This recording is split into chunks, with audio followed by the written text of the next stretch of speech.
Hello everyone, welcome to my UPSC.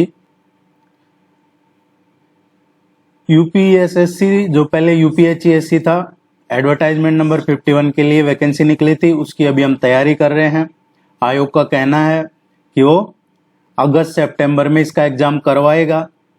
उम्मीद है, already काफ़ी डिले हो चुका है। चलिए मान लेते हैं कि चलो नया आयोग बना है, पुराना आयोग की जगह कई चीज़ें नई हुई है तो टाइम लगा है, लेकिन ऑलरेडी काफ़ी डिले हो चुका है तो अब इसको ज़्यादा डिले नहीं करना चाहिए।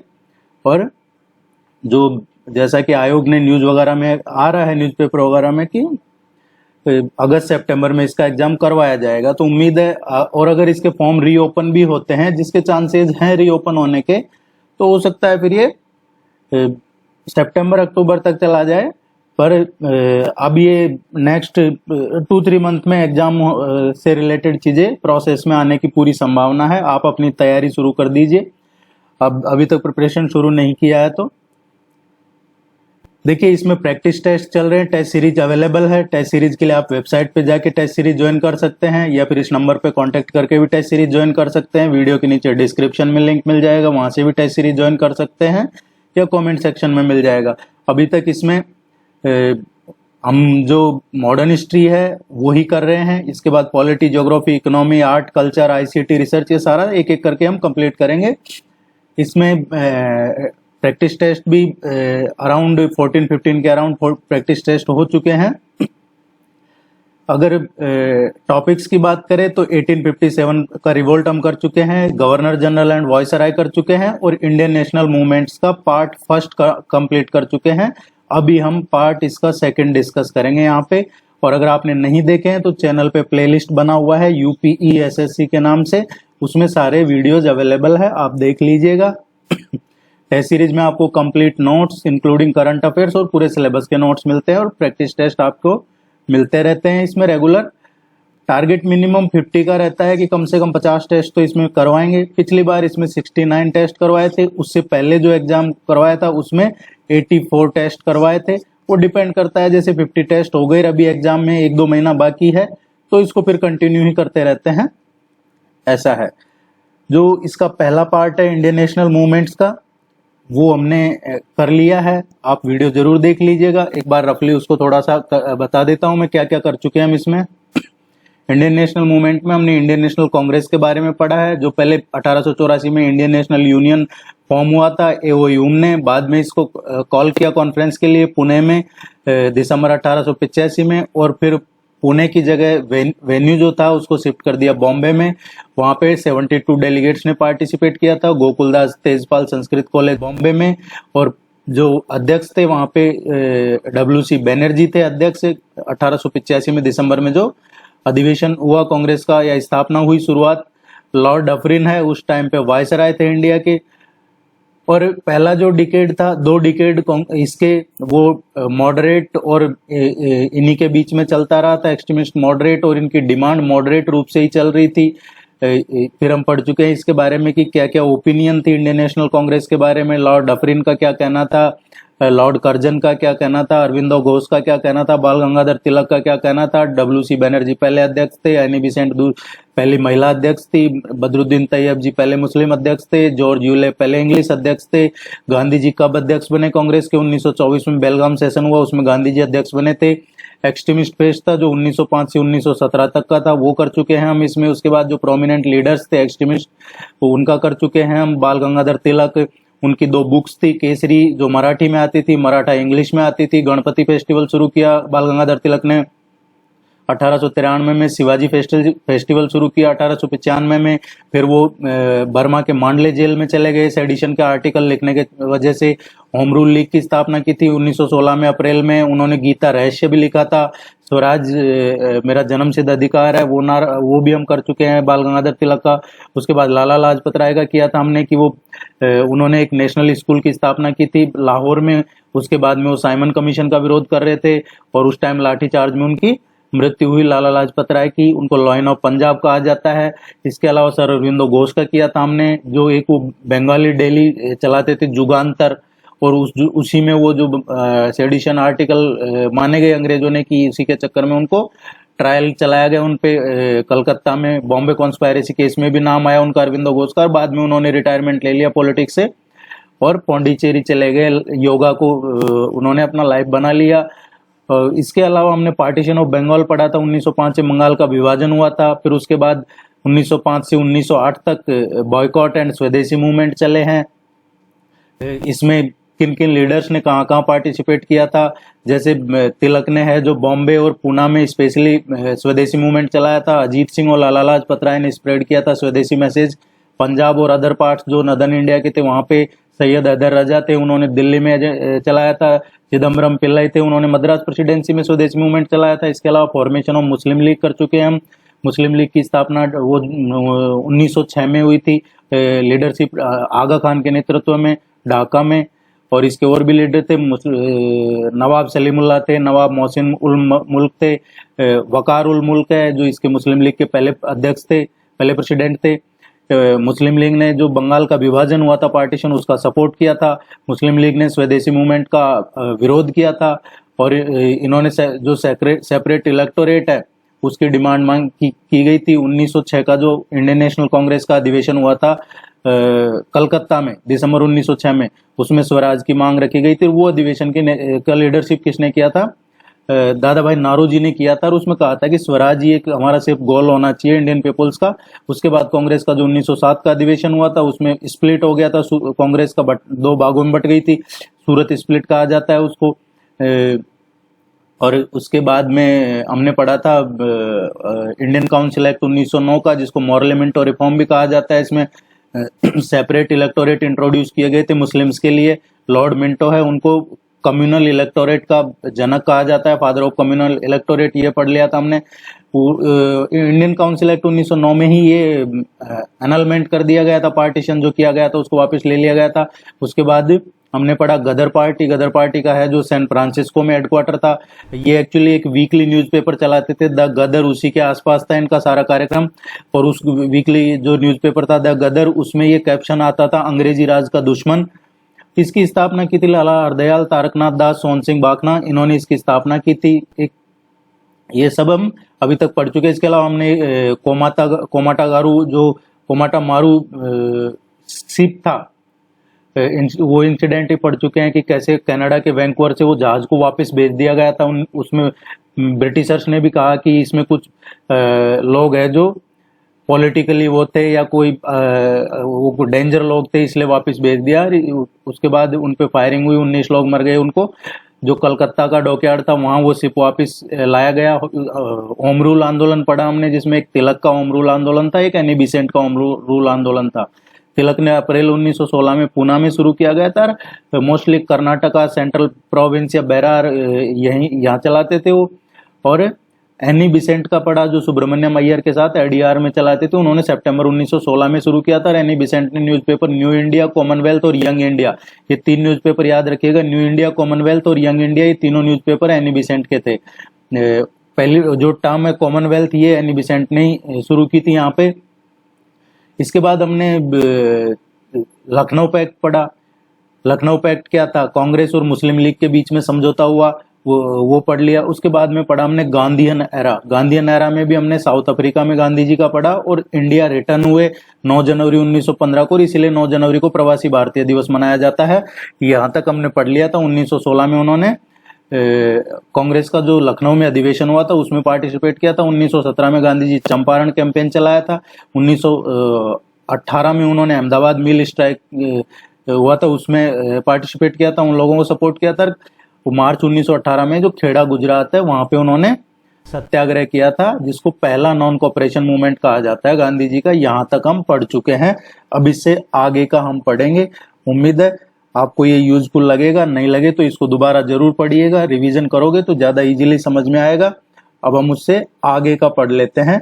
अभी नेक्स्ट, आप इसको लाइक जरूर कीजिएगा वीडियो को, और कोई भी क्वेरी है कमेंट सेक्शन में पूछ लीजिएगा, हम जरूर डिस्कस करेंगे। और अगर आप सीरियसली तैयारी कर रहे हैं तो टेस्ट सीरीज ज्वाइन कर लीजिए, ये आपके लिए काफी यूजफुल है।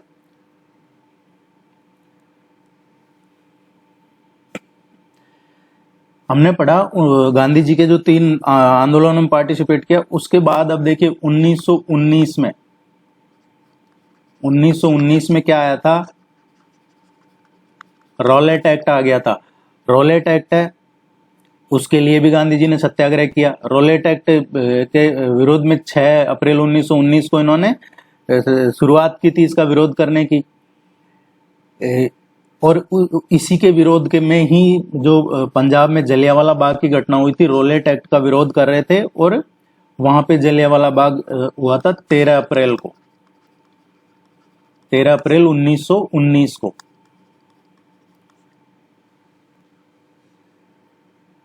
इसके बाद में जो ऑल इंडिया खिलाफत कॉन्फ्रेंस इलेक्ट हुआ और ऑल इंडिया खिलाफत कॉन्फ्रेंस का प्रेसिडेंट भी नवंबर 19 में दिल्ली में महात्मा गांधी को ही बनाया गया था।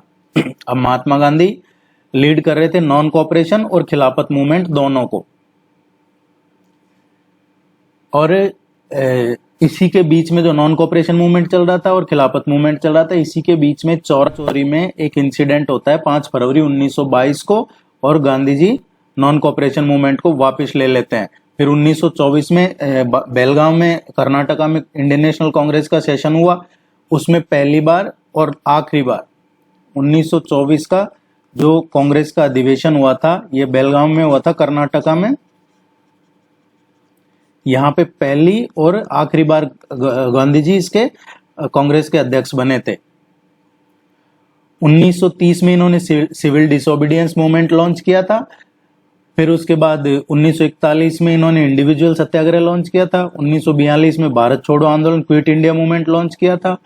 और 1947 में माउंटबेटन प्लान आया था, जिससे वो काफी नाराज थे, पार्टीशन का प्लान जो था। और 1948 में फिर नाथूराम गोडसे ने इनको गोली मार के हत्या हो गई, जब वो प्रेयर कर रहे थे बिरला हाउस न्यू दिल्ली में 30 जनवरी 1948। ये गांधी जी के बारे में था। एक एक करके ये जरूर पढ़िएगा। इसमें देखिए रॉलेट एक्ट है, जलियांवाला बाग है, खिलाफत मूवमेंट 1920 से 1922 का, जिसमें अली ब्रदर्स मोहम्मद अली और शौकत अली लीड कर रहे थे खिलाफत आंदोलन को। फिर नॉन कोऑपरेशन मूवमेंट 1920 से और 1922 तक रहा है। और इसमें कलकत्ता सेशन भी हुआ था इसका सितंबर 1920 में कांग्रेस का, जिसने नॉन कोऑपरेशन मूवमेंट के फेवर में ही कहा था। और इसमें मोतीलाल नेहरू, चित्तरंजन दास, सी राजगोपालाचारी, सैफुद्दीन किचलू, वल्लभ भाई पटेल, अरुणा आसिफ अली, इन्होंने इसको जो ये बनाया गया था, इन्होंने रॉलेट एक्ट, इसके विरोध किया था। यहाँ पे नॉन कोऑपरेशन का में पार्टिसिपेट किया था इन्होंने। अब उसके बाद में स्वराजिस्ट आ गए हैं गांधीयन एरा के बाद में। और गांधीयन एरा में जो मेन इवेंट्स हुए हैं वो एक बार हम देख लेते हैं। मेन इवेंट्स कौन से थे गांधीयन एरा के टाइम पे, ताकि यहाँ से क्वेश्चन पूछ लिया जाता है कई बार कि, तो देखिए गांधी जी के एरा के टाइम पे क्या क्या हुआ है। 1919 में रॉलेट एक्ट आया है। इसके बाद में है जो हमने पढ़ा जलियांवाला बाग हुआ है 1919 में। 13 अप्रैल को क्या हुआ था, जलियांवाला बाग हुआ है। इसके बाद में खिलाफत मूवमेंट हुआ है। खिलाफत मूवमेंट है ये 1920-22 तक हुआ है, जिसमें अली ब्रदर्स ने शुरू किया था। और इसको बाद में मौलाना अबुल कलाम आजाद ने भी लीड किया था, और महात्मा गांधी ने भी खिलाफत मूवमेंट को सपोर्ट किया था। और खिलाफत डे मनाया गया था। खिलाफत डे कब मनाया गया था, ये 17 अक्टूबर को, 17 अक्टूबर 1919 में खिलाफत दिवस भी मनाया गया था। नॉन कोऑपरेशन मूवमेंट की बात करें गांधी जी के टाइम पे क्या क्या हुआ है, ये इवेंट्स हम वो पढ़ रहे हैं। नॉन कोऑपरेशन मूवमेंट 1920 से और 1922 तक, असहयोग आंदोलन जिसको कहा जाता है। इसके बाद में है जो चौरा चोरी हुआ। और ये कुछ घटनाएं इनके टाइम पे इंपॉर्टेंट इवेंट्स हुए हैं जो हमने पढ़े हैं। और गांधी जी के बारे में हमने पढ़ ही लिया है कि बेलगांव सेशन में कांग्रेस के अध्यक्ष बने थे, और सिविल डिसोबीडियंस मूवमेंट लॉन्च किया था 1930 से। सिविल डिसोबीडियंस मूवमेंट 1930 से और 34 तक। इसके बाद 1941 में इंडिविजुअल सत्याग्रह, इंडिविजुअल सत्याग्रह लॉन्च किया था इन्होंने। 1942 में क्या शुरू किया गया था? क्विट इंडिया मूवमेंट, भारत छोड़ो आंदोलन शुरू किया था 1942 में। ये भारत छोड़ो आंदोलन के टाइम पे ही फिर बाद में इनको 1943 में आगा खान पैलेस में इनको डिटेंशन में रखा था। कहाँ पे? आगा खान पैलेस में। फिर 1947 में जो माउंट बेटन प्लान आया था, माउंट बेटन प्लान आया था, पार्टीशन प्लान भी कहा जाता है इसको, 3 जून 1947 को उसका विरोध किया था और बाद में वो बिल्कुल साइलेंट हो गए इस पे और 1948 में उनकी हत्या हुई।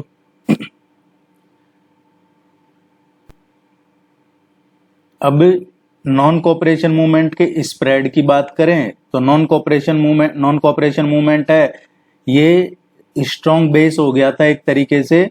और ये इसमें जो एग्रेरियन राइट्स थे कि वो एक तो रामचंद्र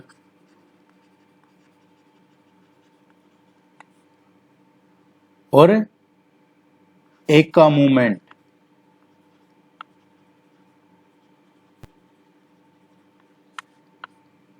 ये कुछ राइट्स हुए और ये कौन थे? मदारी पासी के नेतृत्व में। ये जो मूवमेंट हुआ है मदारी पासी के नेतृत्व में हुआ, ये काफी राइट्स वाला था। पंजाब में हुआ Akali movement under the control of gurdwaras. इसके बाद में सीताराम राजू, अल्लूरी सीताराम राजू, इन्होंने ऑर्गेनाइज किया ट्राइबल्स के लिए। ये नॉन कोऑपरेशन मूवमेंट की बात चल रही है, किस किसने कहाँ क्या किया, कहाँ किसके लीडरशिप में किया था। ये अल्लारी सीताराम राजू है, इन्होंने ऑर्गेनाइज किया था ट्राइबल्स के लिए। और कहाँ पे? आंध्रा में। ये क्वेश्चन एग्जाम में पूछा जाता है कई बार। तो ये नॉन कोऑपरेशन मूवमेंट कहाँ कहाँ था उसके बारे में पढ़ रहे हैं। अब पढ़ते हैं स्वराजिस्ट।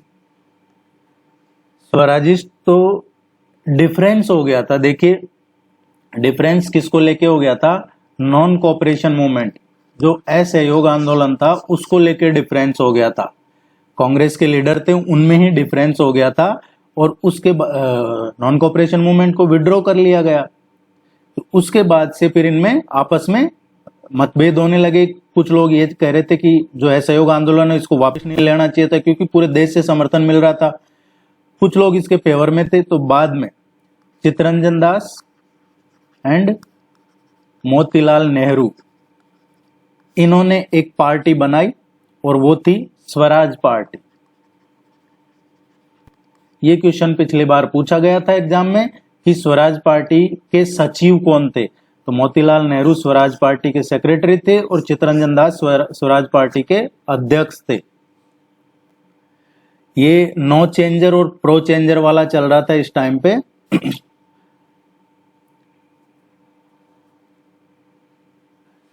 मदन मोहन मालवीय और लाला लाजपत राय ने भी इसी टाइम पे, ये नॉन कोऑपरेशन मूवमेंट से जब मतभेद हुए तो चित्तरंजन दास और मोतीलाल नेहरू ने स्वराज पार्टी बनाई। इसके साथ साथ एक इंडिपेंडेंस कांग्रेस पार्टी की स्थापना हुई। इंडिपेंडेंस कांग्रेस पार्टी की स्थापना किसने की? मदन मोहन मालवीय और लाला लाजपत राय। मदन मोहन मालवीय और लाला लाजपत राय ने मिलके और 1933 में इंडिपेंडेंस कांग्रेस पार्टी की स्थापना की और बाद में ये रिकॉग्नाइज की गई कांग्रेस नेशनलिस्ट पार्टी। इसको बाद में रिकॉग्नाइज किया गया किस नाम से? कांग्रेस नेशनलिस्ट पार्टी के नाम से। तो दो चीज ध्यान रखिएगा, आपसे पूछा जा सकता है असहयोग आंदोलन के बाद में ये पार्टियां बनी हैं डिफरेंस की वजह से। असहयोग आंदोलन में जो डिफरेंस था लीडर्स के बीच में कि नॉन कोऑपरेशन मूवमेंट को विड्रॉ क्यों कर लिया, तो एक स्कूल ऑफ थॉट थी जो चित्तरंजन दास और मोतीलाल नेहरू की, दूसरी कांग्रेस की और तीसरी ये मदन मोहन मालवीय और लाला लाजपत राय ने ये स्थापना की। ये यहां से पिछली बार क्वेश्चन पूछा गया था, इस बार भी पूछा जा सकता है। अब नेक्स्ट देखते हैं साइमन कमीशन। साइमन कमीशन 1927 में 1927 में ब्रिटिश गवर्नमेंट ने अपॉइंट किया था एक इंडियन स्टैट्यूटरी कमीशन, और उसी को कहा जाता है साइमन कमीशन, क्योंकि उसका चेयरमैन था साइमन। साइमन उस कमीशन के चेयरमैन थे। और साइमन कमीशन जब भारत आया उस टाइम पे वायसराय ऑफ इंडिया कौन थे ये पूछा जाता है, इसीलिए ये सब करवाए जा रहे हैं आपको। लॉर्ड इरविन उस टाइम पे वायसराय थे जब साइमन कमीशन भारत आया था। और इसने जो द्वैध शासन चल रहा था, डायरेसी सिस्टम इंट्रोड्यूस किया था। मॉन्टेग्यू चेम्सफोर्ड रिफॉर्म हुए थे। मॉन्टेग्यू चेम्सफोर्ड रिफॉर्म ये कब हुए थे? 1919 में। एक 1909 का था इंडियन काउंसिल एक्ट, और एक था वो तो था मार्लिमेंटो एक्ट। 1909 का जो है वो मार्लिमेंटो है, और ये मॉन्टेग्यू चेम्सफोर्ड है 1919 का। इसमें कंफ्यूज नहीं होना है। इसमें एक चीज इंट्रोड्यूस की गई थी, द्वैध शासन। द्वैध शासन इंट्रोड्यूस किया गया था, उसी को रिव्यू करने के लिए कमेटी बनाई थी, और उस कमेटी के चेयरमैन थे साइमन, और इसीलिए इस कमीशन का नाम रखा गया, साइमन कमीशन के नाम से जाना जाता है इसको। ये विरोध इसीलिए भी हुआ क्योंकि इसमें जितने भी मेंबर थे साइमन कमीशन में वो सारे वाइट थे, सारे गोरे थे इसके सदस्य मेंबर जो थे। और इंडियन नेशनल कांग्रेस का जो मद्रास में सेशन हुआ उस टाइम पे 1927 में इंडियन नेशनल कांग्रेस का मद्रास में अधिवेशन हुआ था, मद्रास सेशन, और उसमें इसका बॉयकॉट किया गया साइमन कमीशन का। और ये जो मद्रास में अधिवेशन हुआ था कांग्रेस का, उसमें अध्यक्ष थे डॉक्टर अंसारी। और यहाँ पे ये जो साइमन कमीशन का विरोध किया गया मद्रास सेशन में कांग्रेस का, यहाँ पे मुस्लिम लीग और हिंदू महासभा दोनों ने किसको सपोर्ट किया? इंडियन नेशनल कांग्रेस को। मुस्लिम लीग और हिंदू महासभा ने डिसाइड किया to support the Congress for this Simon Commission का बॉयकॉट करने के लिए। और 3 फरवरी 1928 को 1928 में 3 फरवरी को कमीशन वाज ग्रीटेड विथ हड़ताल and black flag like this. मतलब कि जो कमीशन को हड़ताल चल रही थी, काले झंडे दिखाए जा रहे थे, साइमन गो बैक, ये बात है 3 फरवरी की। तो ये साइमन गो बैक के नारे, हड़ताल वगैरह शुरू हो गई थी।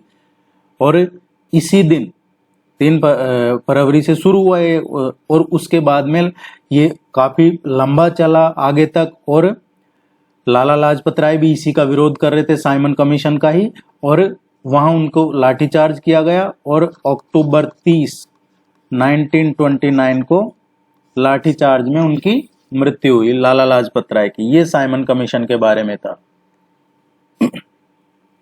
इसके बाद में एक रिपोर्ट आई, नेहरू रिपोर्ट। मोतीलाल नेहरू ने 1928 ये रिपोर्ट टेबल की, नेहरू रिपोर्ट। इसको कहा जाता है ये पहला मेजर एक इंडियन एफर्ट था टू एक कॉन्स्टिट्यूशनल फ्रेमवर्क को ड्राफ्ट करने के लिए, कि एक कॉन्स्टिट्यूशनल फ्रेमवर्क होना चाहिए। इस तरीके का एक पहला एफर्ट माना गया नेहरू रिपोर्ट को। और इसमें काफी रिकमेंडेशंस थी, जो कि सिर्फ एक ही गोल होना चाहिए, कंप्लीट इंडिपेंडेंस। इस कमेटी में जो नेहरू रिपोर्ट दी गई, इस कमेटी में और कौन मेंबर थे? ये क्वेश्चन पूछा जाता है कई बार कि नेहरू रिपोर्ट है, उसके मेंबर और कौन कौन थे? तो इसमें तेज बहादुर सप्रू थे, तेज बहादुर सप्रू। इसके अलावा इसमें अली इमाम थे,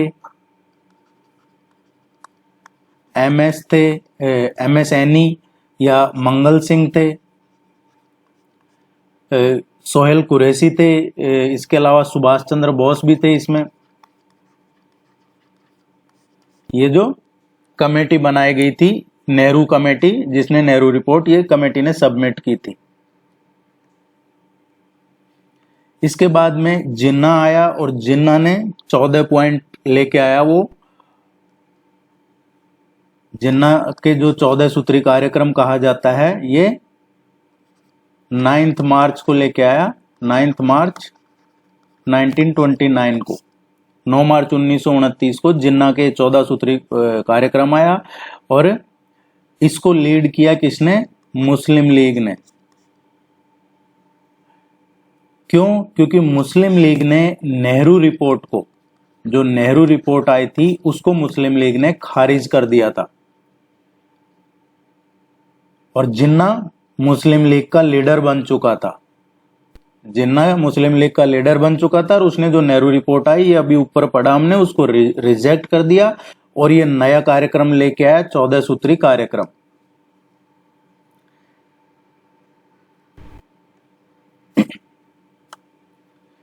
इसके बाद में लाहौर सेशन हुआ है। लाहौर सेशन, इसमें अध्यक्ष कौन थे? 1929 का जो लाहौर सेशन हुआ था, इसमें जवाहरलाल नेहरू ये अध्यक्ष थे इसके। ये कांग्रेस का सेशन हुआ था और इसी में पास किया गया था एक रिजोल्यूशन, जो एग्जाम में पूछा जाता है आपसे, पूर्ण स्वराज।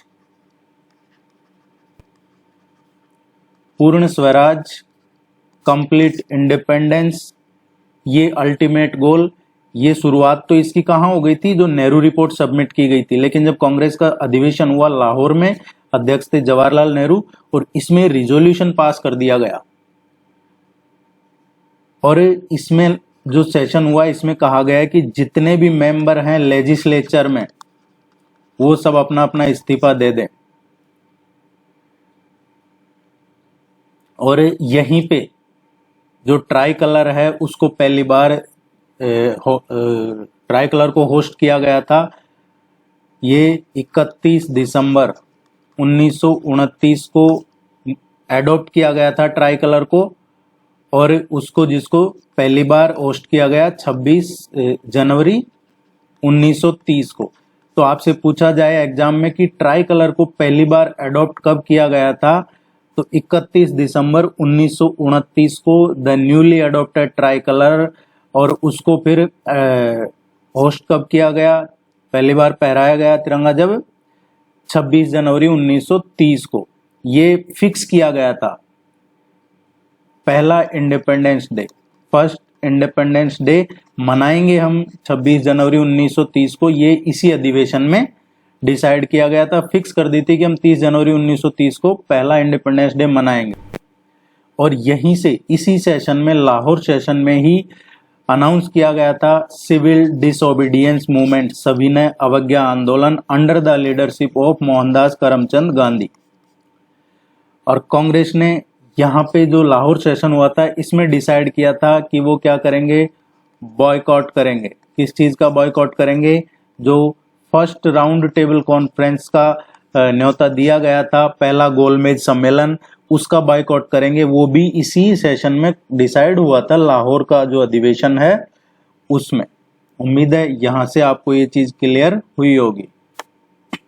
इसके बाद में दांडी मार्च, साल्ट सत्याग्रह। देखिए, आप इसका सीक्वेंस जरूर पढ़ लीजिएगा एक बार, किसके बाद क्या आता है, एग्जाम में कई बार पूछ लिया जाता है। दांडी मार्च या साल्ट सत्याग्रह 78 फॉलोअर्स को लेके, और महात्मा गांधी ने स्टार्ट किया था ये साबरमती आश्रम के किनारे से, साबरमती आश्रम से शुरू किया गया था 12 मार्च 1930 को। कब शुरू किया गया था? 12 मार्च 1930 को। एक छोटा सा गांव है, उसका नाम है दांडी। वहां पे जो नमक कानून बनाया था, सॉल्ट लॉ, उसको ब्रेक करेंगे और खुद नमक बनाएंगे। ये शुरू किया था गांधी जी ने दांडी मार्च। कहां से? साबरमती आश्रम से कहां तक जाएंगे? दांडी तक। दांडी एक गांव, एक छोटा सा जो समुद्र के किनारे था, वहां तक। और ये 12 मार्च को चले, और दांडी कब पहुंचे? 6 अप्रैल को, 6 अप्रैल 1930 को ये। और उन्होंने वहां पे बाकायदा समुद्र के किनारे पे ये जो कहा सॉल्ट लॉ ब्रेक करेंगे, नमक बनाया, इस तरीके का किया उन्होंने। और ये बाद में उन्होंने इनॉग्रेट किया सिविल डिसोबीडियंस मूवमेंट। और इसी सिविल डिसोबीडियंस में बाद में नेशन वाइड पूरे देश में उसने शेप लिया, जो ऐसा सविनय अवज्ञा आंदोलन था, और उसमें लेडीज ने भी पार्टिसिपेट किया था, महिलाओं ने भी पार्टिसिपेट किया था सिविल डिसोबीडियंस मूवमेंट में। सिविल डिसोबीडियंस मूवमेंट है वो स्प्रेड हुआ, उसके क्या रीजंस थे ये हम देख लेते हैं। सिविल डिसोबीडियंस मूवमेंट स्प्रेड हुआ, उसके क्या रीजंस थे। पहला तो देखिए, जो फ्रंटियर गांधी जिसे कहा जाता है, गफ्फार खान, अब्दुल गफ्फार खान, या जो पॉपुलरली जाने जाते हैं द फ्रंटियर गांधी। ये ध्यान रखिएगा, एग्जाम में पूछा जाता है कई बार कि फ्रंटियर गांधी किसे कहते हैं, तो अब्दुल गफ्फार खान को। और उन्होंने ऑर्गेनाइज की थी खुदाई खिदमतगार, एक सोसाइटी शुरू किया उन्होंने, खुदाई खिदमतगार।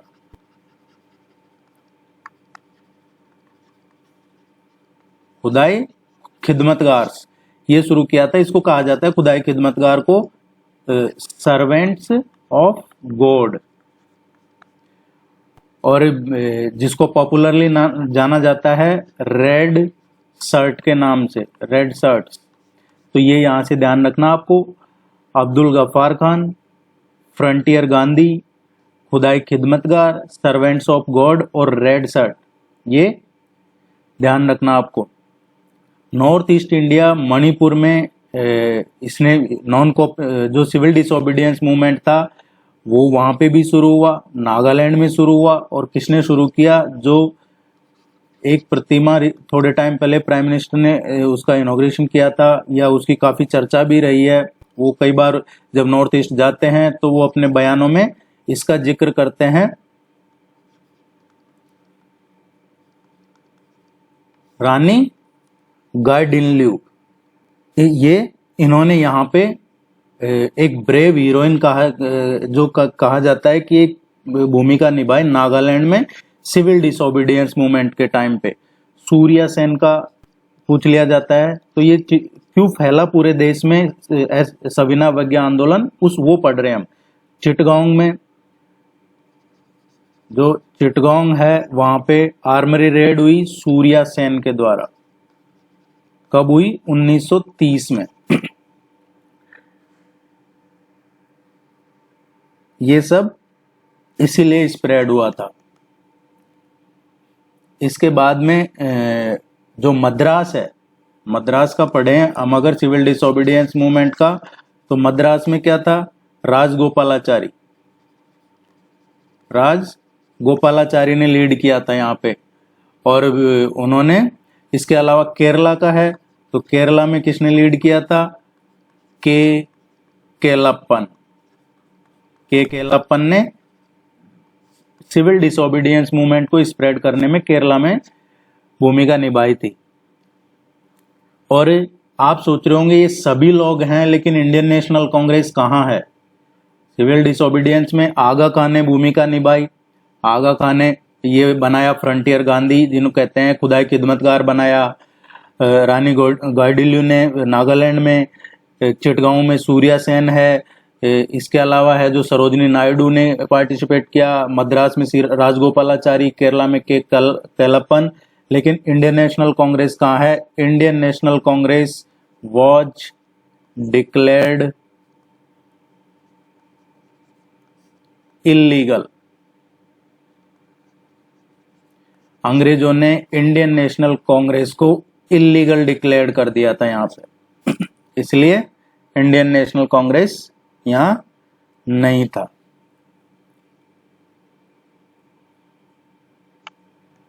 पहला राउंड टेबल कॉन्फ्रेंस हुआ। पहला राउंड टेबल कॉन्फ्रेंस, पहला गोलमेज सम्मेलन कब हुआ है? 12 नवंबर 1930 को। आपसे पूछा जाता है कि पहले राउंड टेबल कॉन्फ्रेंस में किसने पार्टिसिपेट किया था? तो इसमें मुस्लिम लीग ने पार्टिसिपेट किया था, जिसको रिप्रेजेंट कर रहे थे मोहम्मद अली जिन्ना और आगा खान। फजलुल हक और हिंदू महासभा है, उसकी तरफ से थे मुंजे और जयकर, ये इन्होंने पार्टिसिपेट किया था। इसके अलावा तेज बहादुर शपरू थे, चिंतामणि थे, जो लिबरल्स की तरफ से अपीयर हुए थे। लिबरल्स की तरफ से तेज बहादुर सप्रू और चिंतामणि। हैदराबाद के प्रिंस थे, मैसूर हैदराबाद इनके प्रिंस थे, और इंडियन नेशनल कांग्रेस ने इसको बॉयकॉट किया था पहले राउंड टेबल कॉन्फ्रेंस को। इसमें कोई रिजल्ट नहीं निकला था, और बाद में इसका रिजल्ट क्या हुआ कि जब इसमें महात्मा गांधी और गवर्नमेंट के बीच में इसमें नेगोशिएशन हुई, और नेगोशिएशन क्या हुआ, गांधी इरविन पैक्ट। तो पहली राउंड टेबल कॉन्फ्रेंस के बाद में हुआ गांधी इरविन, जो लॉर्ड इरविन उस टाइम पे वायसराय थे, गांधी इरविन पैक्ट हुआ, और इसको पूछ लिया जाता है कई बार दिल्ली पैक्ट के नाम से। दिल्ली पैक्ट या गांधी इरविन पैक्ट, ये ध्यान रखिएगा, ये कब हुआ था, 5 मार्च 1931 को, 5 मार्च 1931 को गांधी इरविन पैक्ट हुआ। इसको दिल्ली पैक्ट के नाम से भी जानते हैं। और ये कब हुआ, पहला राउंड टेबल कॉन्फ्रेंस के बाद में। पहला राउंड टेबल कॉन्फ्रेंस में कोई रिजल्ट नहीं निकला।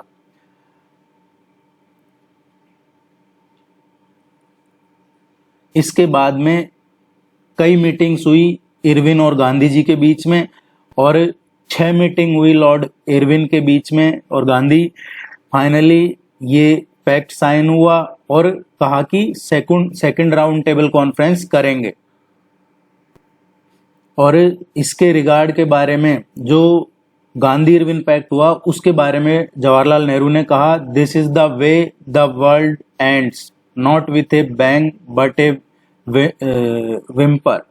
इस तरीके का कहा था, this is the way the world ends.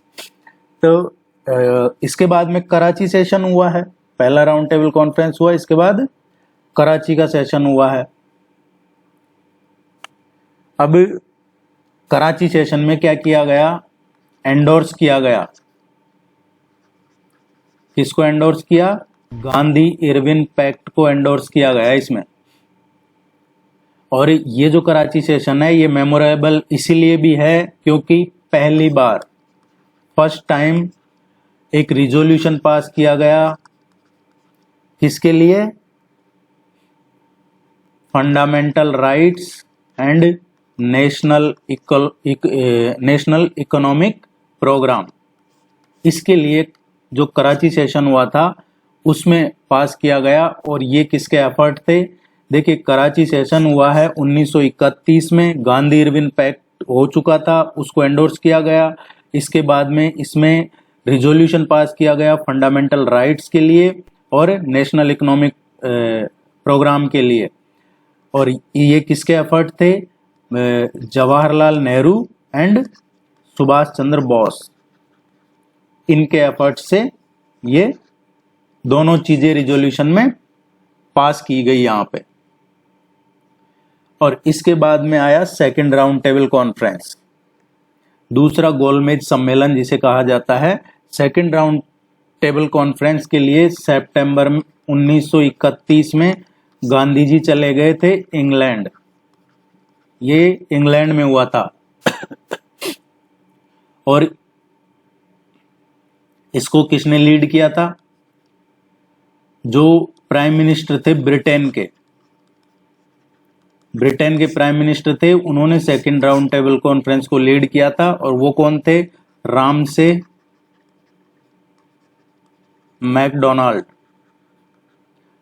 McDonald Britain के प्राइम मिनिस्टर थे, उन्होंने इसको लीड किया था।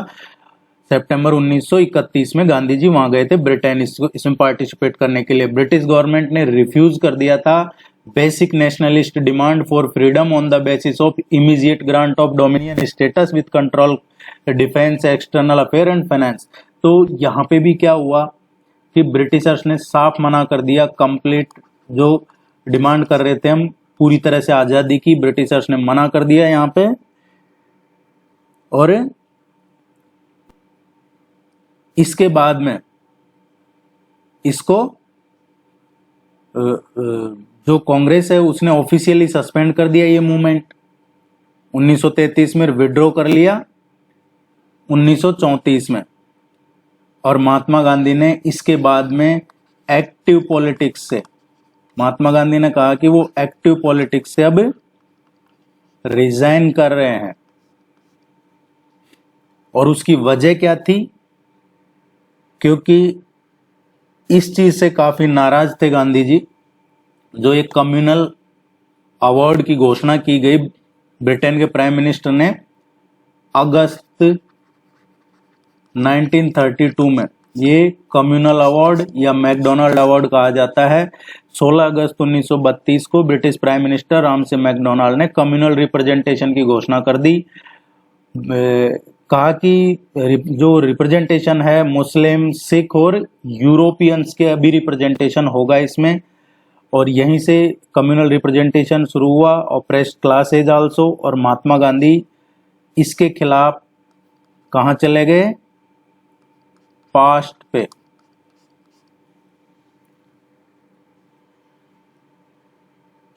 गांधी जी ने इसके खिलाफ धरना, हड़ताल, पास्ट ये शुरू किया।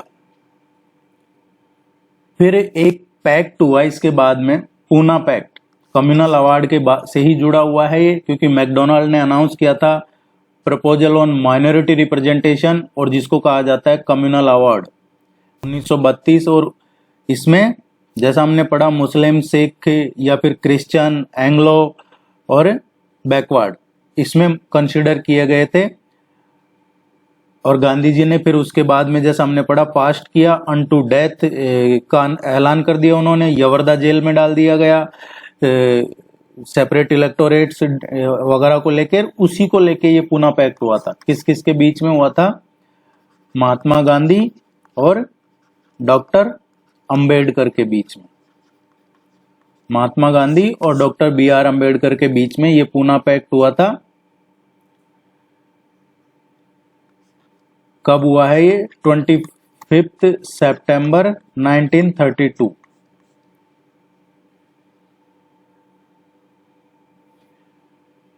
इसमें डिप्रेस क्लास को जोड़ा गया था। ये पैक्ट था एक्चुअली। गांधी जी ने यहां से पहली बार एक टर्म कॉइन की थी, हरिजन। डिप्रेस क्लास है उसके लिए ये टर्म, जो हरिजन टर्म है, ये यहाँ पे गांधी जी ने कॉइन की थी कि उनके अपलिफ्टमेंट के लिए ये किया गया था। फिर एक all India anti untouchability league शुरू की गई थी सितंबर 1932 में। क्या शुरू किया गया था? All India anti untouchability league. और गांधी जी का एक क्वेश्चन पूछा जाता है वीकली। ये हरिजन जो है ये वीकली न्यूज़पेपर था जो शुरू किया था उन्होंने जनवरी 1933 से। ये क्वेश्चन पूछा जाता है। और उसी के बाद में उन्होंने शुरू किया individual civil disobedience movement. Individual civil disobedience movement 1 अगस्त 1933 से शुरू किया था। तो पूना पैक्ट में क्या ध्यान रखना आपको, ये मैकडोनाल्ड ने जो अनाउंस किया था proposal on the minority representation, जिसको कम्युनल अवार्ड 1932 कहा जाता है, इसमें डिप्रेस क्लासेज है, इनको कंसिडर किया गया था एज ए माइनॉरिटी, और सेपरेट इलेक्टोरेट्स भी इसमें एंटाइटल थे। गांधी जी ने इसके बाद में जब डिप्रेस क्लास को लिया गया, इसमें पहले डिप्रेस क्लास नहीं था, इसमें माइनॉरिटी थी, फिर बाद में माइनॉरिटी डिप्रेस क्लास को लिया गया माइनॉरिटी में। फिर उन्होंने ये पैक्ट किया भीमराव अंबेडकर और महात्मा गांधी के बीच में 25 सितंबर 1932 को। गांधी जी ने हरिजन टर्म पहली बार डिप्रेस क्लास के लिए कॉइन की थी, उनके अपलिफ्टमेंट के लिए, और ये वीकली हरिजन भी उन्होंने जनवरी 1933 से शुरू किया, और बाद में 1 अगस्त 1933 से उन्होंने इंडिविजुअल सिविल डिसोबीडियंस मूवमेंट, एक इंडिविजुअल ये सविनय अवज्ञा आंदोलन शुरू किया। इसके बाद में शुरू हुआ थर्ड राउंड टेबल कॉन्फ्रेंस, तीसरा राउंड टेबल कॉन्फ्रेंस। ये कब हुआ? नवंबर में, नवंबर 1932 में। आपको ध्यान रखना है पहले राउंड टेबल कॉन्फ्रेंस में किसने पार्टिसिपेट किया था, दूसरे में किसने किया था, तीसरे में किसने किया था, ये क्वेश्चन पूछा जाता है। नवंबर 1932 में कहां हुआ? ये लंदन में हुआ, और इसमें कांग्रेस ने पार्टिसिपेट नहीं किया। और इसमें क्या डिस्कस किया गया? जो गवर्नमेंट ऑफ इंडिया एक्ट है 1935, उसको डिस्कशन किया गया। इसमें जो आने वाला था उसको डिस्कस किया गया। और अब इसके बारे में पढ़ लेते हैं, क्योंकि इसमें देखिए कुछ ही लोगों ने पार्टिसिपेट किया था।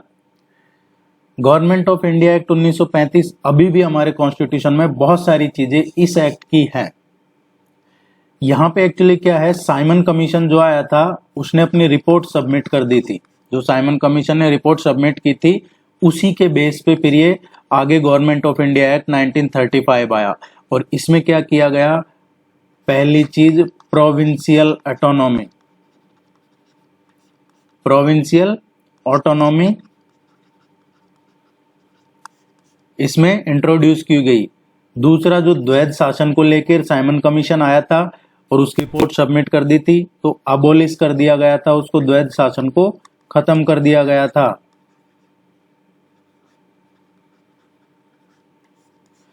यह भी गवर्नमेंट ऑफ इंडिया एक्ट में किया गया था। इसमें जो मिनिस्टर्स थे उनको रेस्पॉन्सिबल बनाया गया लेजिस्लेटिव के प्रति, और इसको इंडियन नेशनल कांग्रेस ने रिजेक्ट कर दिया। इसके बारे में पूछा जाता है कि ये किसने कहा था, जो गवर्नमेंट ऑफ इंडिया एक्ट है 1935, इसके बारे में ये रिमार्क किसका है कि इट वाज ये न्यू चैप्टर ऑफ स्लेवरी, कि ये गुलामी का एक नया अध्याय और लिख दिया गया है। ये किसने कहा था इस एक्ट के बारे में, तो वो जवाहरलाल नेहरू ने कहा था। इसका विरोध किया था कांग्रेस ने, लेकिन इसमें जो चीजें इंक्लूड की गई थी, जैसे कि इलेक्शन कंटेस्ट किए जाएंगे, कॉन्स्टिट्यूशन बनाया गया 1 अप्रैल 1937 से, 1 अप्रैल 1937 से इलेक्शन होंगे, उसमें कांग्रेस ने पार्टिसिपेट किया था। विरोध किया इसका लेकिन पार्टिसिपेट किया, और मिनिस्टर भी बनाए 6 प्रोविंस में, 6 प्रोविंस में अपने मंत्री मिनिस्टर भी बनाए। इसके बाद में क्या हुआ है कि सेकेंड वर्ल्ड वॉर शुरू हो गया। सेकेंड वर्ल्ड वॉर शुरू हो गया यूरोप में। कब शुरू हुआ सेकेंड वर्ल्ड वॉर? ये 3 सितंबर को 1939 में, और ब्रिटेन भी उसमें शामिल हो गया। बिना इंडियन लीडर्स की जानकारी के, बिना इंडिया में किसी को पता नहीं, ना किसी इंडियन लीडर से कंसल्ट किया गया, किसी को बिना कंसल्ट किए गए वायसराय ने डिक्लेयर कर दिया कि इंडिया भी इस युद्ध में शामिल है। जो कहते हैं ना बेलिजरेंट कंट्री, इसमें शामिल है। लोगों ने कहा कि भाई इंडिया को पहले इंडिपेंडेंस डिक्लेयर करो, हम कोई पार्टिसिपेट नहीं कर रहे हैं वर्ल्ड वॉर में, और हम आपकी हेल्प, ब्रिटेन की हेल्प जब भी करेंगे जब आप पहले इंडिपेंडेंस डिक्लेयर करोगे। वायसराय ने जवाब दिया 17 अक्टूबर को, 17 अक्टूबर 1939 को उसने ये डिमांड रिजेक्ट कर दी, जिसमें मेनली तो कांग्रेस ही लीड कर रही थी, बाकी लोगों का समर्थन था। कांग्रेस ने रिजेक्ट कर दिया कि कांग्रेस की जो ये डिमांड थी लोगों की, इंक्लूडिंग कांग्रेस, उस डिमांड को वायसराय ने रिजेक्ट कर दिया।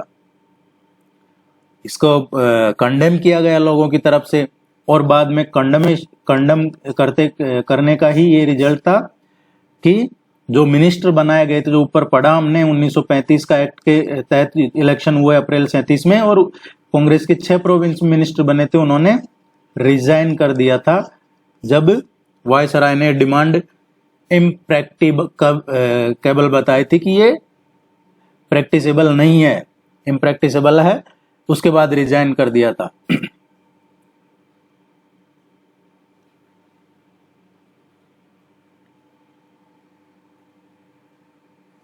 इसके बाद देखते हैं, नेक्स्ट है Pakistan resolution, Lahore resolution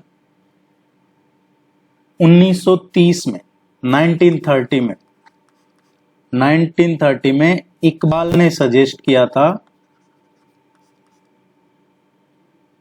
union of the frontier province Baluchistan, Sindh and Kashmir as a Muslim state within the federation. ये इकबाल ने सजेस्ट किया था 1930 में।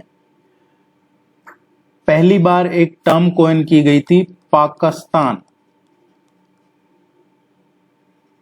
पाकिस्तान टर्म कॉइन की गई थी और ये टर्म चौधरी रहमत अली ने कॉइन की थी ये टर्म, और बाद में ये पाकिस्तान से पाकिस्तान बन गई ये टर्म।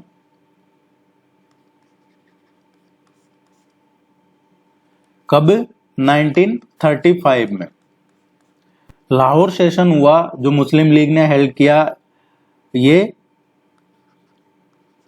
24 मार्च 1940 को हेल्ड किया हुआ था इसमें, और इसमें रिजोल्यूशन पास किया गया था, पाकिस्तान रिजोल्यूशन।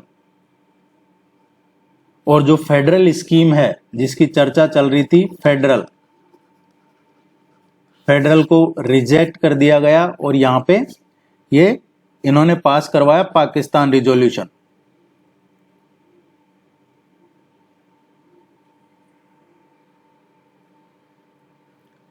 नेक्स्ट देखते हैं अगस्त ऑफर या लिनलिथगो ऑफर। 8 अगस्त 1940 का है ये ऑफर। वायसराय थे उस टाइम लिनलिथगो, और इन्होंने ये ऑफर दिया अगस्त ऑफर, जिसमें डिक्लेयर किया कि जो ब्रिटिश गवर्नमेंट है उसका गोल क्या है, डोमिनियन स्टेटस इंडिया में एस्टेब्लिश करना है। उन्होंने एक्सेप्ट भी किया फ्रेमिंग ऑफ न्यू कॉन्स्टिट्यूशन का, यही अगस्त ऑफर कहा जाता है, जिसमें ऑफर दिया था कि नया संविधान बनाएंगे, कंप्लीट डोमिनियन का वादा किया गया।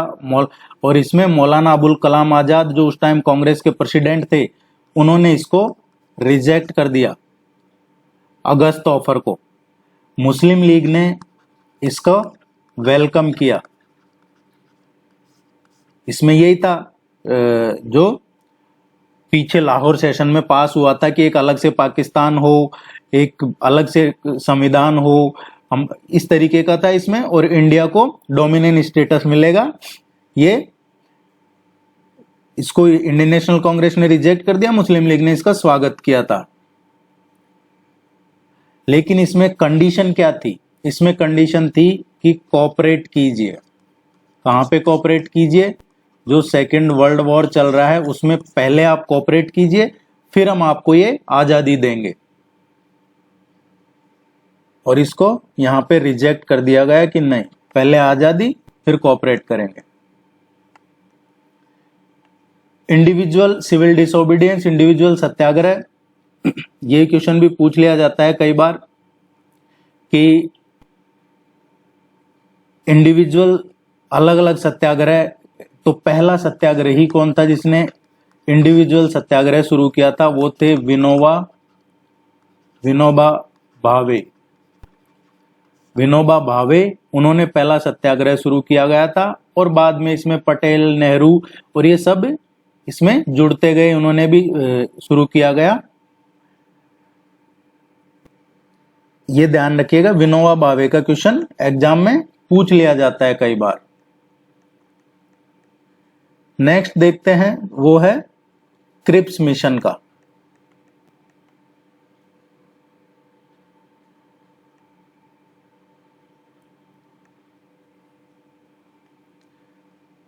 क्रिप्स मिशन का है। क्रिप्स मिशन ब्रिटिश गवर्नमेंट ने रिफ्यूज कर दिया जब जो डिमांड थी लोगों की, यहाँ की भारतीयों की डिमांड थी, इंक्लूडिंग इंडियन नेशनल कांग्रेस की, पहले कंप्लीट आजादी दीजिए उसके बाद हम पार्टिसिपेट करेंगे। उसको ब्रिटिश गवर्नमेंट ने रिफ्यूज कर दिया था, और उसी के बाद में ये क्रिप्स मिशन आया था भारत मार्च 1942 में। और इसने ये क्रिप्स मिशन को भारत भेजा गया प्रपोजल देके। इसमें पहला क्या कहा गया कि डोमिनियन स्टेटस ग्रांट करेंगे युद्ध के बाद में। दूसरा क्या कहा गया इसमें कि कॉन्स्टिट्यूशन बनाएंगे, और इलेक्टेड फॉर्म होगा इसमें गवर्नमेंट का, प्रोविंशियल असेंबली होंगी, और नॉमिनेटेड होंगे रूलर्स वगैरह जो हैं, प्रिंसली स्टेट में जो राजा हैं वो नॉमिनेट किए जाएंगे, और चुनाव होंगे, इलेक्टेड बॉडी होगी।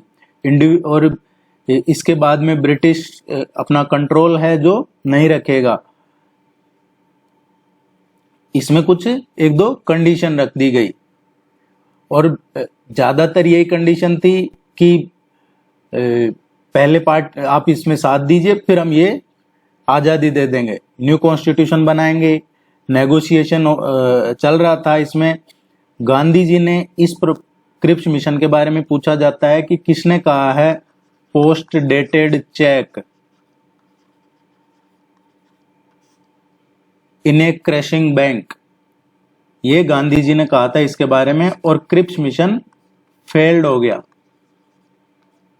क्योंकि ले दे के ज्यादातर चीजें इसमें वो ही थी जो ऊपर चर्चा चल रही थी कि आप साथ दीजिए सेकेंड वर्ल्ड वॉर में। इसके बाद में आया है क्विट इंडिया मूवमेंट, भारत छोड़ो आंदोलन।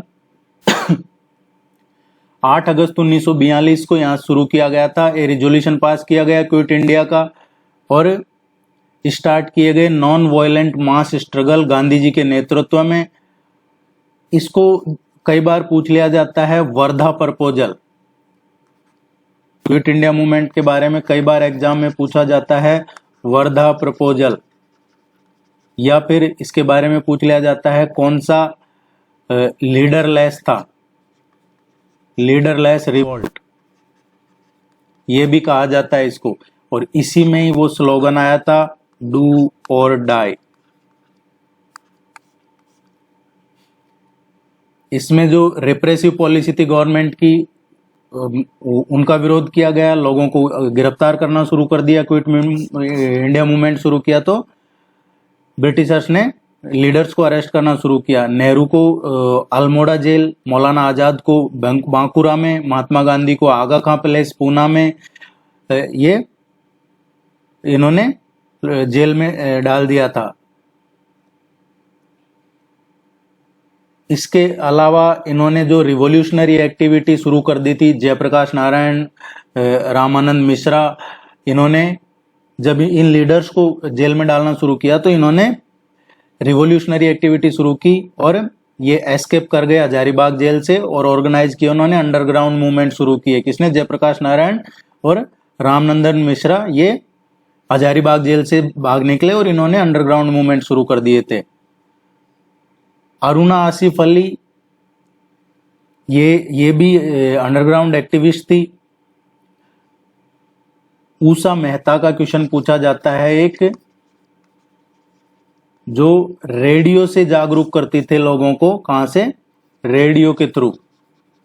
इस भारत छोड़ो आंदोलन के टाइम पे जब बड़े बड़े जो लीडर्स थे उनको जेल में डालना शुरू किया तो कुछ अंडरग्राउंड एक्टिविस्ट हो गए। ऊषा मेहता रेडियो के थ्रू ये लोगों को जागरूक करती थी।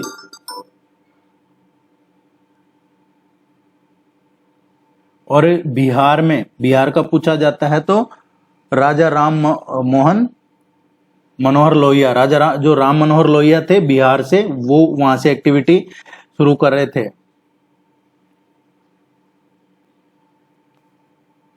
इसमें क्विट इंडिया मूवमेंट में कम्युनिस्ट पार्टी ने पार्टिसिपेट नहीं किया था।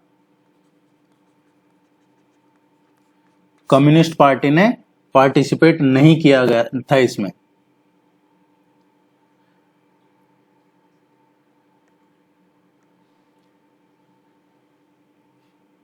इसके बाद में एक डिमांड शुरू हुई पाकिस्तान की। पाकिस्तान की डिमांड कब शुरू हुई? 1944 में। 1944 में इन्होंने अब शुरू कर दी, एक प्रपोजल दिया, अपॉइंट एक कमीशन बनाया, नॉर्थ वेस्ट और जो डिस्ट्रिक्ट थे ईस्ट के उनके लिए, और मेजोरिटी जो मुस्लिम मेजोरिटी थी उनके लिए एक प्रपोजल बनाया और कहा कि यहां से मुस्लिम लीग ने डिमांड कर दी पाकिस्तान के लिए। अब इसमें दो चीजें हुई, एक तरफ मुस्लिम लीग जो पाकिस्तान की डिमांड कर रही थी, दूसरी तरफ इंडियन नेशनल कांग्रेस जो कंप्लीट इंडिपेंडेंस की बात कर रही थी। अब इसमें मुस्लिम लीग ने जो इंडियन नेशनल कांग्रेस की जो डिमांड थी उसका समर्थन कर दिया, कंप्लीट इंडिपेंडेंस का, और कांग्रेस को कहा कि भाई आप भी हमारी ये पाकिस्तान की डिमांड का समर्थन कीजिए।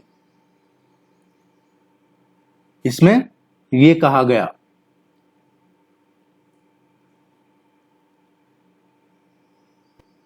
सेपरेट इसके लिए।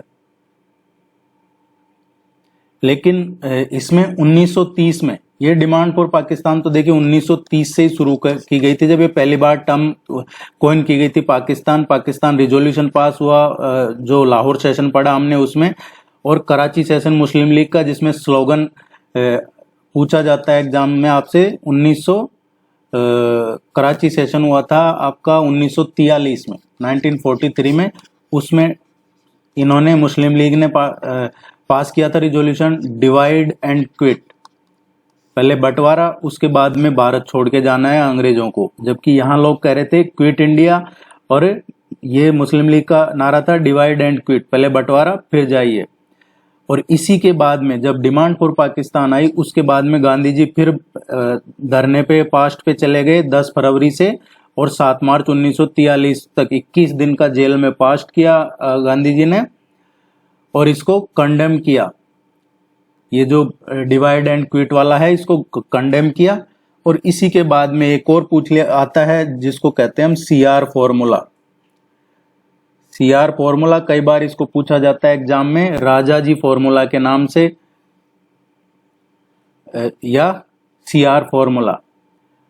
इसमें प्रपोज किया गया था, एक कमीशन अपॉइंट किया जाए, इस तरीके का इसमें प्रपोजल था, और इसका जिन्ना ने ऑब्जेक्ट किया, और ये प्रपोजल चला नहीं। तो आपको ये ध्यान रखना है, CR फॉर्मूला, इसको राजा जी फॉर्मूला के नाम से भी पूछ लिया जाता है। इसके बाद में आता है एक वावेल प्लान। वावेल प्लान आया है 14 जून से और 14 जुलाई तक, 1945 तक। 14 जून 1945 से 14 जुलाई 1945 जो कंसल्टेशन हुआ ब्रिटिश गवर्नमेंट के बाद में, और इंडियन प्रॉब्लम्स को लेके लॉर्ड वावेल उसके वायसराय थे उस टाइम इंडिया के, और एक स्टेटमेंट जारी हुआ था, उसको वावेल प्लान के नाम से कहा जाता है, जिसमें कंसर्न वायसराय एग्जीक्यूटिव काउंसिल को लेके की गई थी, स्ट्रक्चर जो काउंसिल था उसको लेके की गई थी। इसमें हिंदू और मुस्लिम्स का रिप्रेजेंटेशन हो। उसके बाद में एक ये शिमला कॉन्फ्रेंस हुआ, जिसको वावेल प्लान कहा जाता है, इसको शिमला कॉन्फ्रेंस भी कहा जाता है। शिमला कॉन्फ्रेंस हुआ था, 22 इसमें प्रोमिनेंट इंडियन लीडर्स थे जिन्होंने इसमें पार्टिसिपेट किया गया था।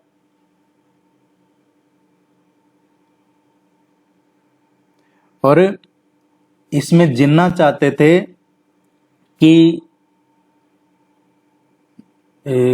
देखिए, जो वावेल का प्लान था उसमें 22 लीडर्स ने पार्टिसिपेट किया, लेकिन जिन्ना चाहते थे कि जो मुस्लिम्स इसमें शामिल किए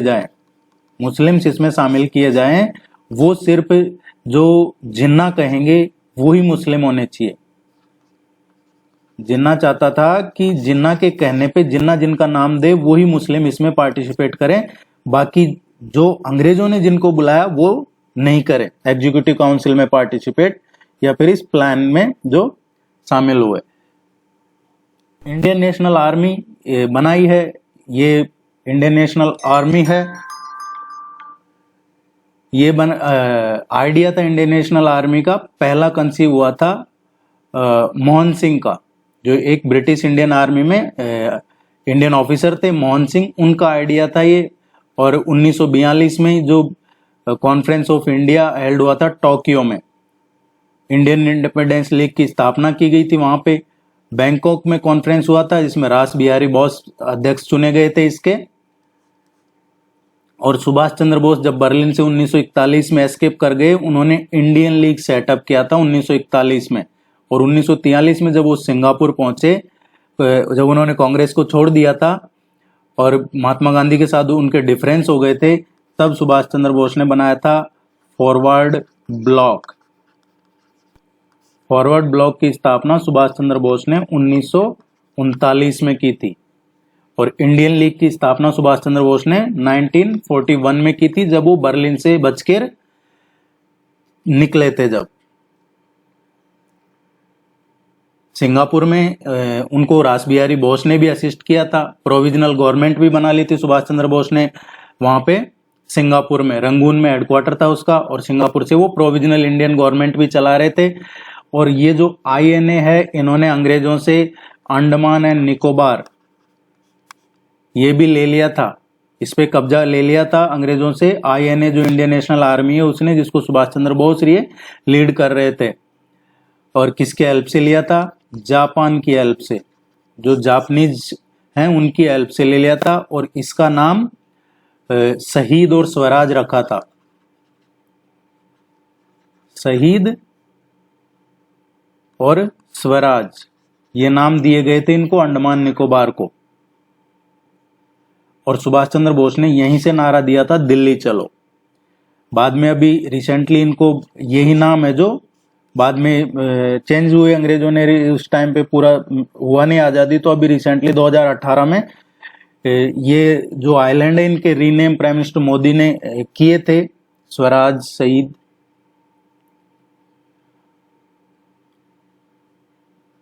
इन पे केस भी चला था आईएनए पे। भूलाभाई देसाई, तेज बहादुर शपरू, कैलाशनाथ काटजू, नेहरू, आसिफ अली,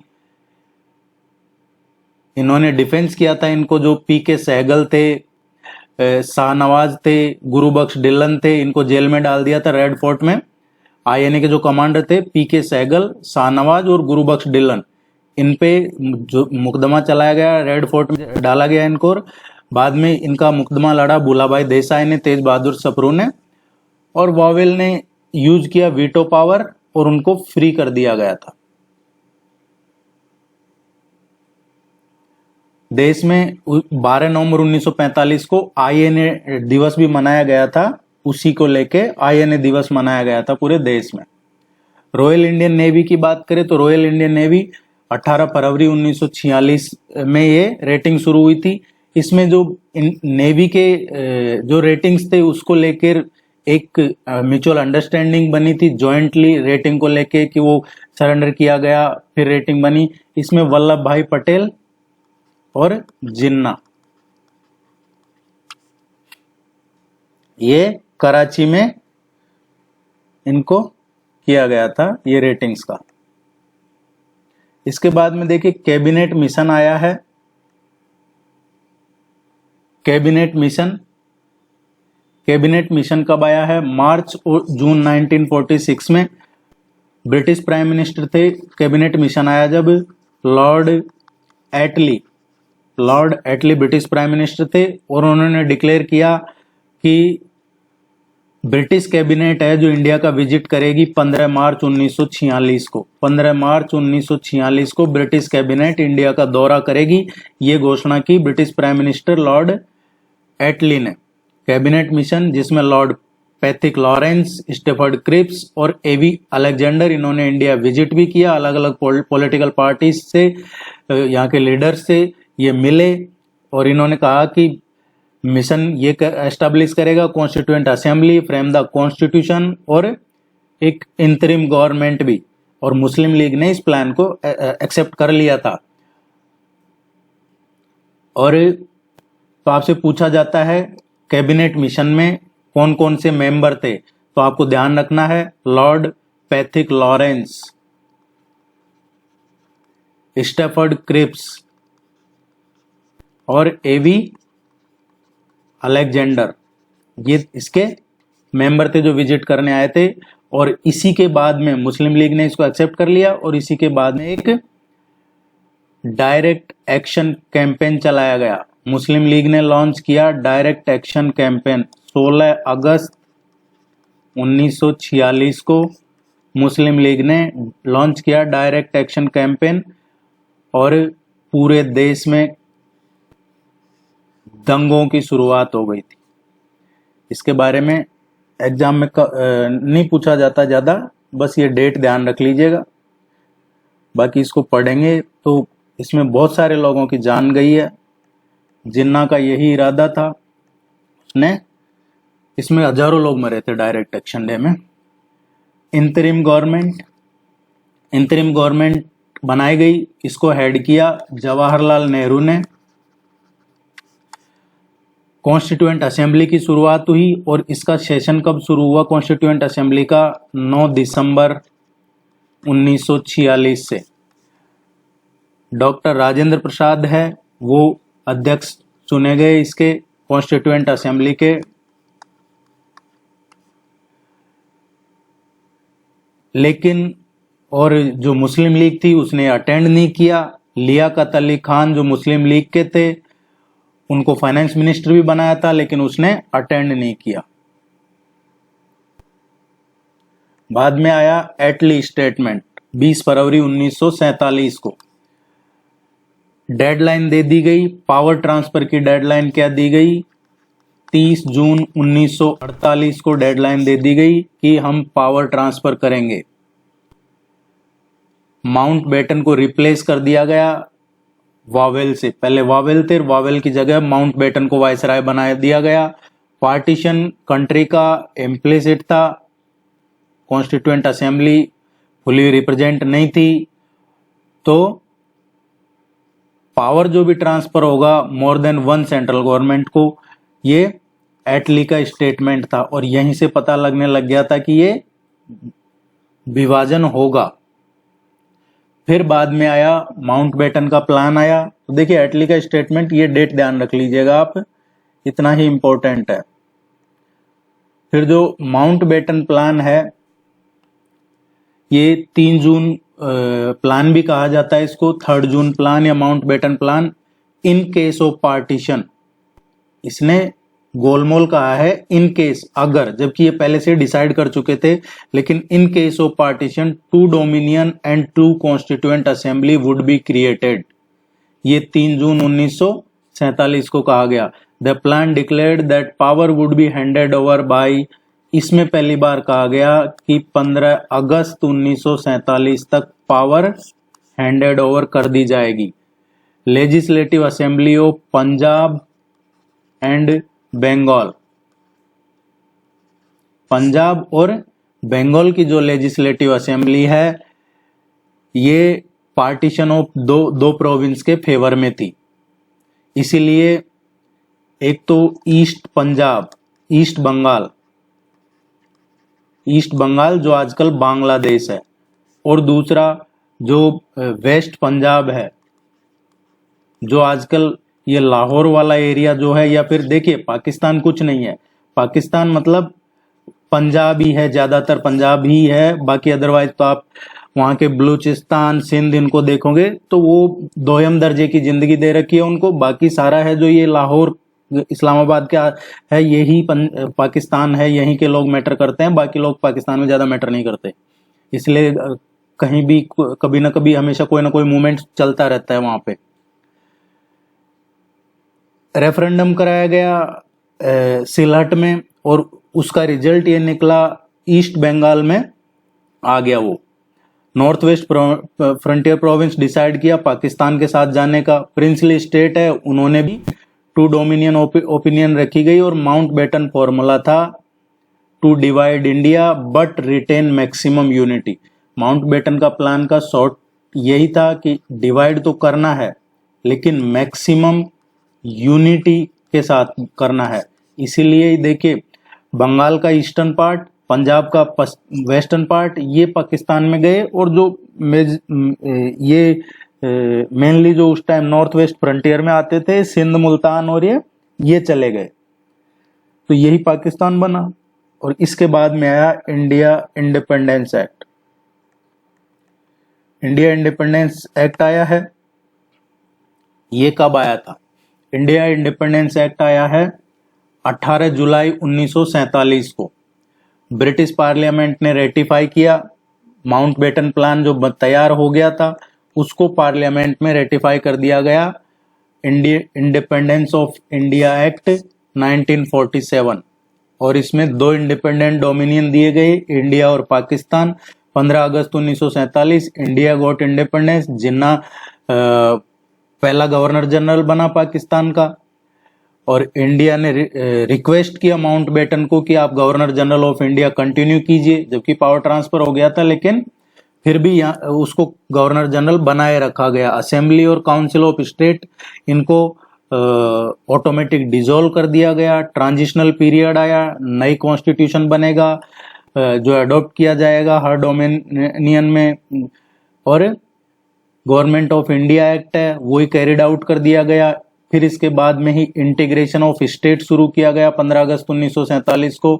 कश्मीर, जूनागढ़ और हैदराबाद के अलावा जो जितने भी स्टेट थे उन्होंने एक्सेशन विथ इंडिया के साथ जाना तय किया। जो महाराजा कश्मीर थे उन्होंने जब 1947 में पाकिस्तानी उधर से एंटर किए, जब ये एक्सेशन ऑफ ये साइन किया था instrument of accession. Otherwise Kashmir, Hyderabad और जूनागढ़ के जो थे वहां के, उन्होंने साइन नहीं किया था भारत के साथ आना। और बाद में जब इन पे अटैक हुआ है कश्मीर पे, जब ये भारत के साथ इन्होंने साइन किया है। जो जूनागढ़ के नवाब थे वो मुस्लिम थे, मोस्ट ऑफ पीपुल थे वहां पे हिंदू थे। और फरवरी 1948 में रेफरेंडम कराया गया, और क्योंकि वहां ज्यादातर लोग हिंदू थे तो वो इंडिया के साथ ज्वाइन कर गया। कौन सा? जूनागढ़। हैदराबाद क्या था? हैदराबाद का नवाब है वो प्यार प्रेम से नहीं मान रहा था, तो फोर्सफुली उसको सितंबर 1948 में ज्वाइन करवा दिया गया। फ्रेंच कॉलोनीज थी। फ्रेंच कॉलोनीज कब खत्म हुई है? 1954 तक फ्रेंच कॉलोनीज रही है।